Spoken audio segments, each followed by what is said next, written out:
지금 여러분의 주방이나 거실 테이블을 둘러보십시오.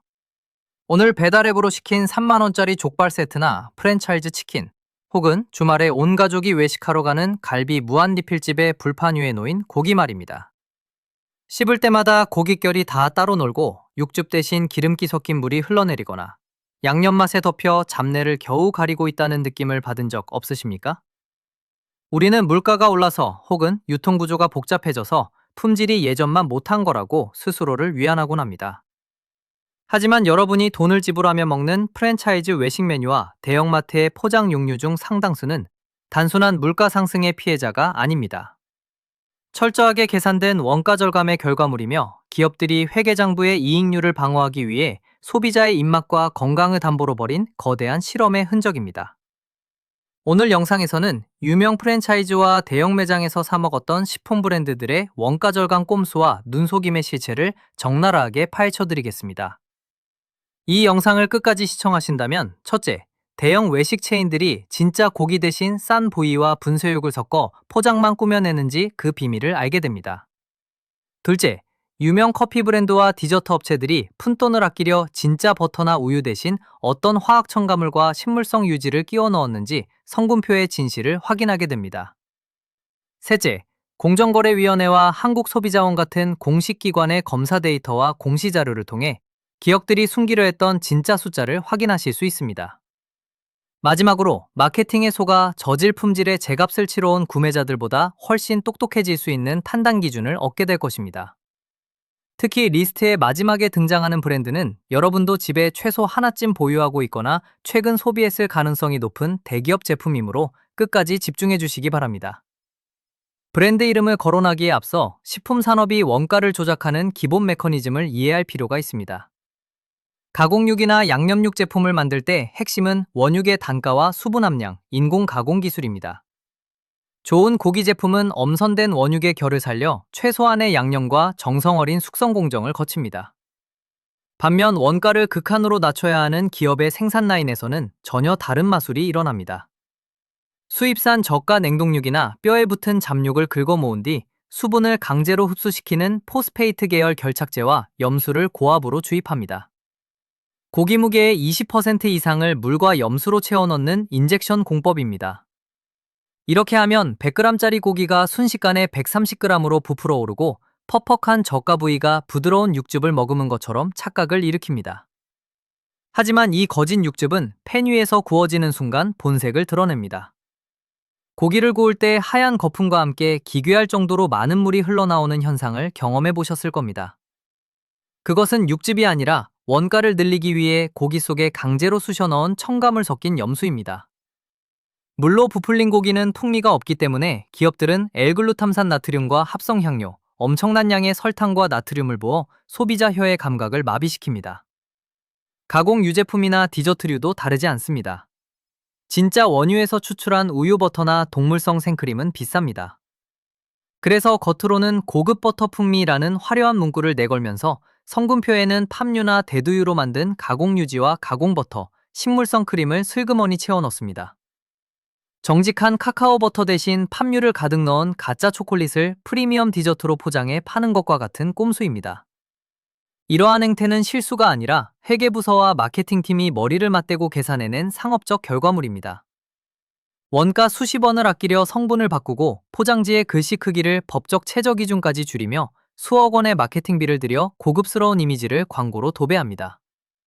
소비자는 정직한 가격을 지불하면서도 정작 몸에 해로운 화학 첨가물과 가짜 식재료를 매일 소비하고 있는 셈입니다. 이제 그 마케팅 뒤에 숨겨진 진짜 얼굴을 하나씩 뜯어보겠습니다. 실적 발표회에서 사과문을 읊었거나 법원 제출 문서로 꼼수가 드러난 대표적 브랜드들의 실체입니다. 이마트나 롯데마트, 홈플러스 혹은 집 앞 편의점과 매장에서 매일 마주치는 친숙한 이름들입니다. 최악의 브랜드 10위, 아웃백 스테이크하우스.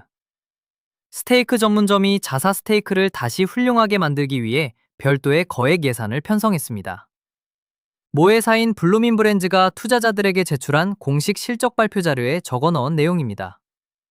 아웃백 CEO는 실적 발표회에서 메뉴의 복잡화, 들쭉날쭉한 서비스 품질, 스테이크 품질 저하, 떨어진 가성비 등 자사 매장의 5가지 실패 요인을 스스로 읊었습니다. 미디어가 이 발표를 다뤘지만 주목하지 않은 것은 그 뒤에 첨부된 영수증입니다. 모 회사는 약 500억 원 상당의 회복 자금을 투입하겠다고 발표했습니다. 메뉴 재설계에 250억 원, 고객 서비스 개선에 70억 원, 직원 처우 개선에 80억 원, 그리고 스테이크 우수성 개선 항목에 수십억 원을 배정했습니다. 스테이크 전문점이 고기를 제대로 만들기 위해 수십억 원을 썼다는 건 그전까지 내놓았던 고기가 어땠는지를 그대로 증명합니다. 등심 스테이크를 나이프로 쓸어내릴 때 입에 넣기도 전에 느꼈던 기괴한 퍽퍽한 말입니다. 텍사스 로드하우스가 같은 물가 상승 속에서도 성장을 이어간 것을 보면 문제는 결코 시장이 아니었습니다. 그저 아웃백이 고기값을 아끼며 품질을 떨어뜨렸고 이제야 수리비를 장부에 적었을 뿐입니다. 그 대가로 국내외 수십 개 매장이 간판을 내렸고 주주들은 배당금을 깎였습니다. 하지만 수년 동안 저하된 품질의 고기를 제값 주고 사 먹었던 소비자들에게 돌아온 사과는 없었습니다. 손님이 발길을 끈자 그제야 키친에 쓸 돈 500억 원을 찾아낸 셈입니다. 한때 투움바 파스타와 부시맨 브레드가 외식의 대명사였지만 품질에 돈을 쓰는 것이 병을 치료했다면 돈을 쓰지 않고 원가를 절감했던 지난날이야말로 병의 근원이었습니다. 최악의 브랜드 9위, 서브웨이. 서브웨이는 지난 수년간 매장 수가 급감하며 실적 악화를 겪었습니다. 샌드위치 속 빵의 크기와 고기 패티의 양, 속 재료가 슬그머니 줄어들었기 때문입니다. 소비자들이 올려 공유한 실측 데이터에 따르면 같은 가격의 30cm 샌드위치임에도 매장이나 직원마다 고기 양이 수십 %씩 차이가 났습니다. 한국소비자원과 가맹점주들의 제보에 따르면 본사는 원가 압박을 가맹점주에게 전가했고 점주들은 본사의 재고 압박 때문에 속 재료를 정량보다 적게 얹을 수밖에 없는 구조에 몰렸습니다. 당시 사태를 이끌었던 경영진은 스톡옵션과 엄청난 퇴직금을 챙겨 다른 글로벌 커피 프랜차이즈로 자리를 옮겼습니다. 그 뒤에 남겨진 것은 가맹점주와 소비자들의 외면이었습니다. 서브웨이는 정량을 다시 맞추겠다고 선언했지만 이미 상승한 원가 부담 때문에 영업이익률은 곤두박질 쳤습니다. 주 고객층인 2030 세대는 한 끼 1만 원이 넘는 샌드위치의 가성비를 냉정하게 계산하기 시작했고 편의점 도시락이나 집밥으로 발길을 돌렸습니다. 본사는 연예인을 내세운 팝업 메뉴나 앱 할인 쿠폰을 쏟아냈지만 소비자가 원하는 싸고 정직한 정량은 끝내 거부했습니다. 신뢰를 바탕으로 성장한 브랜드가 소비자의 신뢰를 얼마나 까먹을 수 있는지 보여준 결과는 참담한 매장 폐업률이었습니다. 벌써 집선반이나 배달앱 주문 내역을 확인하고 싶어졌다면 구독을 눌러주십시오. 뒤로 갈수록 기업들의 원가 절감 꼼수는 더 교묘해집니다. 최악의 브랜드 8위, 빅스 및 샐러드바 체인드. 매년 특별한 날마다 찾던 대형 샐러드바 뷔페 브랜드들이 자취를 감추거나 매장을 대폭 축소했습니다. 그 배경에는 선물용 상품권과 포인트 마케팅의 잔재가 남아 있습니다. 수십억 원에 달하는 미사용 상품권과 포인트 유효기간을 빌미로 기업들은 낙구 수입을 올렸습니다. 법적으로 유효기간이 지난 상품권 잔액은 기업의 자비익으로 처리됩니다. 할머니가 사준 5만 원짜리 외식 상품권이 매장 축소와 까다로운 조건 때문에 쓰이지 못하고 사라지는 동안 기업들은 그 돈을 회계장부의 이익으로 털어넣었습니다. 기업들은 물가 상승을 탓했지만 비어버린 샐러드바 접시와 성의 없는 연어, 질긴 냉동 스테이크에 실망한 소비자들이 먼저 발길을 끊었습니다. 매장들을 매각하고 가맹으로 전환하거나 브랜드 자체를 폐기하면서도 경영진은 사과하지 않았습니다. 한때 대기 번호표를 받고 기다리던 패밀리 레스토랑의 화려했던 인테리어는 사라지고 남은 것은 가치 대비 비싸진 이용료뿐이었습니다. 최악의 브랜드 7위, 맘스터치 및 사모펀드 소유 프랜차이즈들. 사모펀드에 인수된 외식 브랜드들이 걸어가는 길은 놀라울 정도로 똑같습니다. 단기간에 수익성을 극대화하여 되팔기 위해 이들이 가장 먼저 손대는 것은 레스토랑의 본질인 식재료입니다. 맘스터치를 비롯해 사모펀드의 손에 넘어가 위기 직전까지 갔다가 창업주나 가맹점주들이 반발했던 브랜드들의 공통점은 막대한 채무를 브랜드에 얹었다는 점입니다. 기업 인수자금을 매장의 자산과 미래 채권으로 메꾸는 LBO 방식입니다. 매장 메뉴판에는 부채가 표기되지 않지만 소비자는 소스 맛과 패티 두께에서 부채의 맛을 느끼게 됩니다. 사모펀드는 비용을 줄이려 싸구려 재료를 도입했습니다. 진짜 버터를 써서 만들던 수제 소스나 양념을 저렴한 마가린과 합성 향료로 바꿨습니다. 단 몇십 원의 원가를 아끼려 버터 대신 마가린을 넣고 차액을 사모펀드의 호주머니로 넣은 것입니다. 이 상황을 한 문장으로 요약하자면 누군가 버터를 마가린으로 몰래 바꾸고 그 시차에서 발생한 돈을 챙겼다는 사실입니다. 초기 창업자들이 쌓아올린 브랜드 가치와 정직한 레시피는 사모펀드의 금융기교 속에 철저히 분해되었습니다. 이 채널은 기업 공시자료와 판결문, 공정위 의결서를 직접 읽고 경영진의 이름을 밝히며 어떠한 기업 협찬도 받지 않습니다. 바로 이어서 여러분의 지갑과 직접 연결된 치명적인 브랜드들의 내막이 드러납니다. 최악의 브랜드 6위, 자연별곡 및 한식 뷔페 체인들. 한식 뷔페 브랜드들의 영업이익이 단 1년 만에 90% 이상 폭락했던 사건을 기억하실 겁니다. 소비자가 원하지도 않은 모던화를 추구하겠다며 브랜드의 정체성을 스몰 DC와 현대식 인테리어로 바꾼 결과였습니다.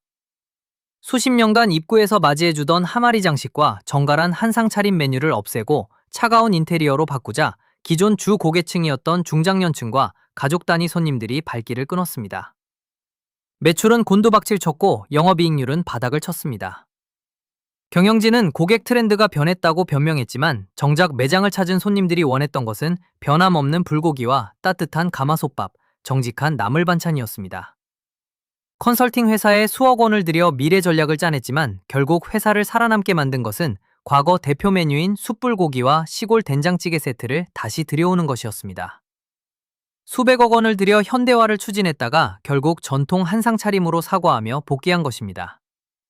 포장지의 로고를 바꾸고 조명을 바꾼다고 해서 떨어진 고기 품질이 숨겨지지는 않습니다. 최악의 브랜드 5위, 스타벅스 코리아. 역대 최고 매출을 올린 날과 최악의 매장 직원 유니온 항해 시위가 같은 시기에 일어난 브랜드가 스타벅스입니다. 크리스마스 시즌의 프리퀀시 다이어리와 굿즈 행사로 매장 앞은 인산인해를 이뤘지만 매장 내부에서 음료를 만드는 바리스타들은 과도한 노동 강도와 무작위 스케줄링, 인력 감축에 항의하며 실력 행사에 나섰습니다. 한국 사업을 이끄는 경영진은 원가 절감과 효율성이라는 명목하에 수백 개 매장의 인력을 효율화하고 혜택을 받을 수 있는 최소 근무 시간 이하로 직원들의 일하는 시간을 쪼개는 꺾기와 쪼개기 스케줄을 남발했습니다. 조사 결과 수십만 건의 근로기준법 및 노동법 위반 정황이 적발되었고 결국 아메리카노 한 잔에 5,000원이 넘는 돈을 지불하면서 우리가 기대했던 것은 쾌적한 공간과 숙련된 바리스타의 미소였지만 본사가 아낀 푼돈은 바리스타의 주거비와 소비자의 대기 시간으로 전환되었습니다. 최악의 브랜드 4위, 유명 치킨 프랜차이즈들. 학창시절 치킨이 좋아 매장을 열고 평생을 바쳐 40개 이상의 가맹점을 운영하던 가맹점주가 최근 법원에 회생 신청을 냈습니다. 매출 차압 대출에 시달리다 결국 문을 닫게 된 것입니다. 가맹점주들이 무너지는 동안 치킨 본사들은 사상 최대의 영업이익률을 기록했습니다.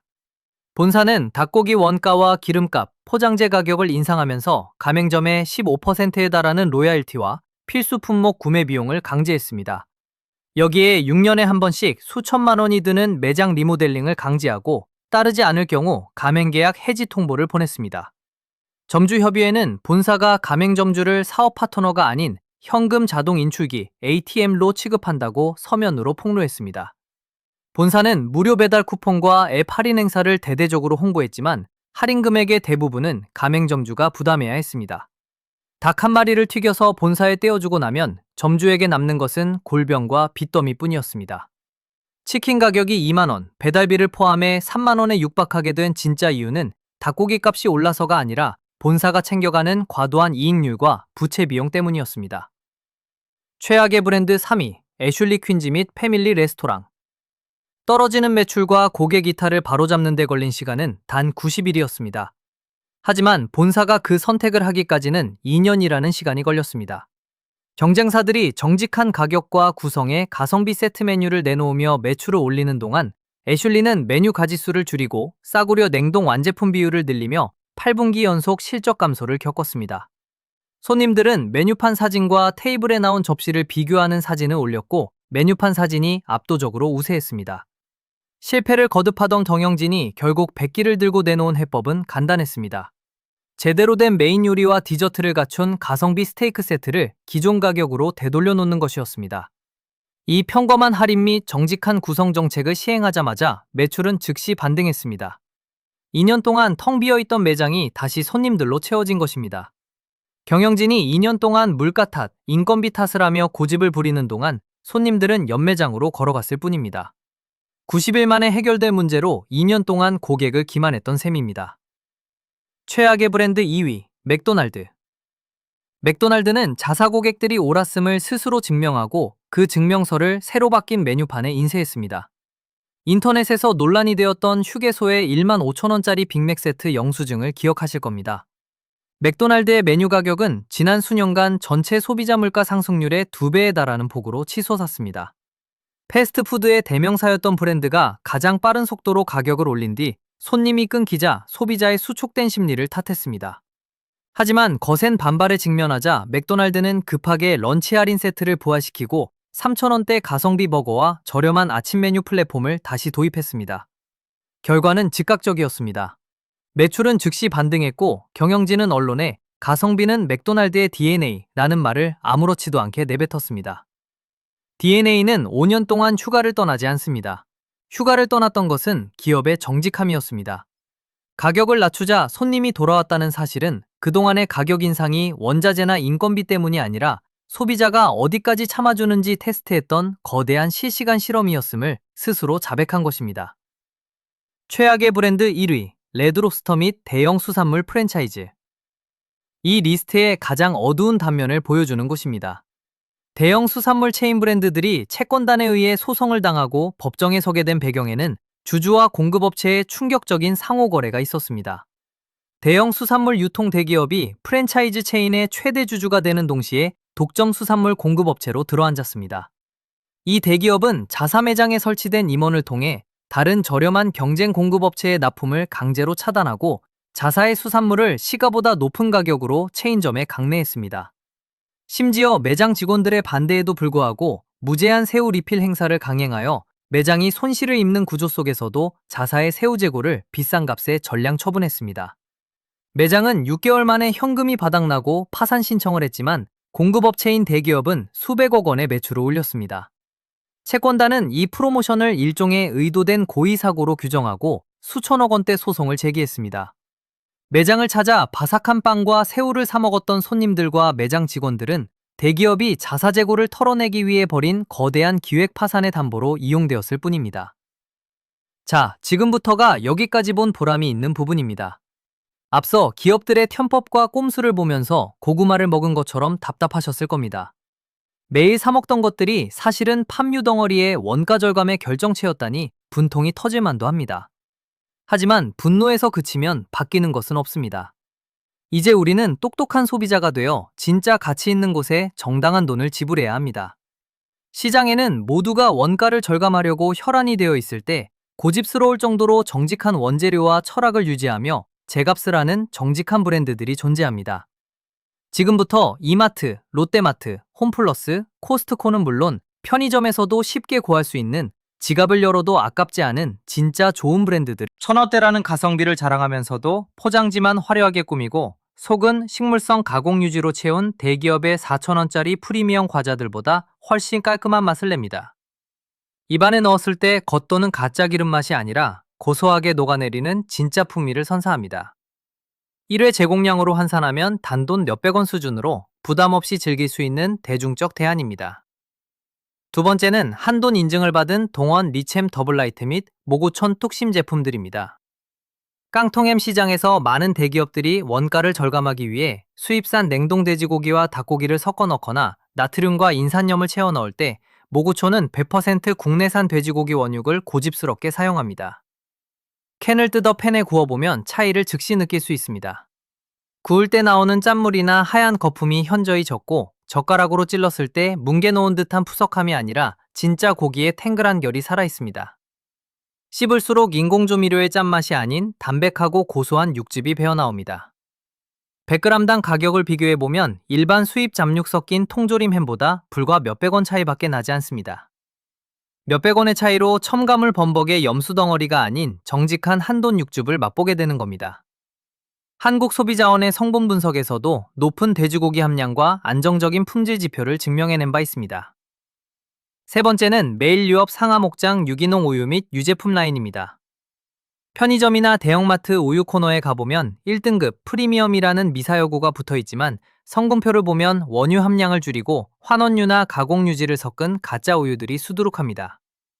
하지만 메일유업의 상하 목장 브랜드는 유기농 인증 농가에서 엄선한 원유 100%만을 사용하며 까다로운 세균수 및 체세포수 기준을 철저하게 준수합니다. 잔에 따라 보면 푸르스름하고 묽은 우유와 달리 묵직하고 고소한 흰빛을 띱니다. 마셨을 때 입안을 부드럽게 감싸는 유제품 특유의 고소함과 깔끔한 목넘김이 일품입니다.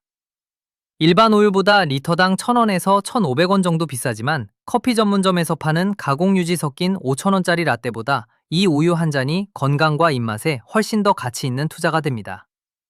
아이를 키우는 부모들이나 성분표를 따지는 소비자들 사이에서 신뢰의 대명사로 불리는 이유입니다.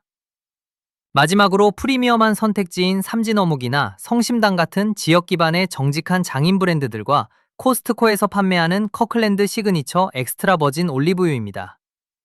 특히 매장이나 코스트코에서 쉽게 구할 수 있는 커클랜드 올리브유는 산도 0.8% 이하의 엄격한 가공 기준을 준수한 100% 압착 올리브유로 저가 정제유나 해바라기유를 섞어 파는 브랜드들과 차원이 다릅니다. 팬에 두르고 열을 가했을 때 감도는 풋풋한 풀향과 알싸한 풍미는 진짜 올리브 열매를 그대로 짜냈다는 증거입니다. 병당 가격은 일반 식용유보다 비싸지만 1회 요리당 들어가는 비용으로 계산해보면 몇십 원 차이에 불과합니다. 백화점에서 병당 5만원씩 받는 제품을 살 필요 없이 정직한 프리미엄 옵션만으로도 식탁 품질은 완전히 달라집니다. 물론 이 브랜드들이 완전 무결한 신의 선물은 아닙니다. 솔직히 말씀드리면 노브랜드 제품은 매장에 따라 재고가 금방 소진되기도 하고 모구천뚝심은 자극적인 조미료 맛에 길들여진 입맛에는 처음에 살짝 심심하게 느껴질 수 있습니다. 커클랜드 올리브유는 대용량이라 1인 가구가 사두기엔 용량이 다소 부담스러울 수 있죠. 하지만 이것은 정직한 재료가 가진 고유한 특성일 뿐입니다. 인공 첨가물로 혀를 속이지 않고 진짜 원재료의 맛과 가치로 승부하는 브랜드들의 소중한 소비표를 던질 때 비로소 시장의 거대 기업들도 마가린을 버리고 다시 버터를 집어들게 될 것입니다. 앞서 나쁜 브랜드의 눈속임과 좋은 브랜드의 대안까지 확인하셨다면 이제 매장에서 똑똑하게 제품을 고르는 나만의 무기가 필요합니다. 이마트, 롯데마트, 올리브영 혹은 집 앞 편의점에 서서 스크린샷을 찍어두고 바로 활용할 수 있는 실전 가공식품 선택 규칙 6가지를 기억하십시오. 첫째, 포장지 전면에 적힌 부드러운, 프리미엄, 풍미가 가득한 같은 형용사는 무시하고 즉시 뒷판의 원재료명 및 함량 표기를 확인하십시오. 둘째, 유제품이나 베이커리를 살 때는 가공유지, 식물성 유지, 가공버터라는 단어가 보이면 내려놓고 원유 100%나 버터 표기를 찾으십시오. 셋째, 햄이나 소세지류는 돼지고기 함량이 최소 85% 이상인지, 그리고 수입산 냉동잡육이나 닭고기가 혼합되어 있는지 확인하십시오. 넷째, 소스나 양념육의 경우 성분표 상단에 액상당원, 기타 설탕, L글루탐산 나트륨이 원유보다 앞에 기재되어 있다면 인공조미료로 원가를 가린 제품입니다. 다섯째, 1+1이나 특가 할인 행사 상품일수록 용량이 줄어들었거나 성분이 슬그머니 바뀐 슈링크플레이션 제품일 확률이 높으니 단위당 가격을 계산하십시오. 여섯째, 영양성분표에서 나트륨과 당류의 1일 기준치 비율이 터무니없이 높다면 원가 절감으로 밋밋해진 맛을 소금과 설탕으로 메운 제품입니다. 오늘 우리가 살펴본 거대한 외식 체인과 대기업 식품들의 내막은 결국 하나의 명확한 진실을 가리키고 있습니다. 기업들이 가격을 올리고 성분을 바꾼 것은 원자재 가격이나 물가 상승 때문이 아니라 오직 소비자가 어디까지 참아주는지 테스트했던 이기적. 지금 당장 이 영상을 주변 지인들이나 가족들에게 공유해 주십시오. 분명 주변에도 원가 절감 덩어리인 제품을 프리미엄이라 믿으며 제값 주고 사먹는 분들이 계실 겁니다. 여러분의 주방과 냉장고를 둘러보시고 오늘 다룬 브랜드 중 지금 집에 남아있는 제품은 무엇인가요? 라는 질문에 댓글로 여러분의 경험과 의견을 남겨주시기 바랍니다. 다음 주 영상에서는 대형마트 자체 브랜드 PB 상품들 속에 숨겨진 제조사와 대기업 기성품과의 충격적인 성분 차이를 철저하게 파헤쳐드리겠습니다. 시청해주셔서 감사합니다. 기만에 속지 않는 현명한 소비자가 되는 길 저희가 끝까지 함께하겠습니다.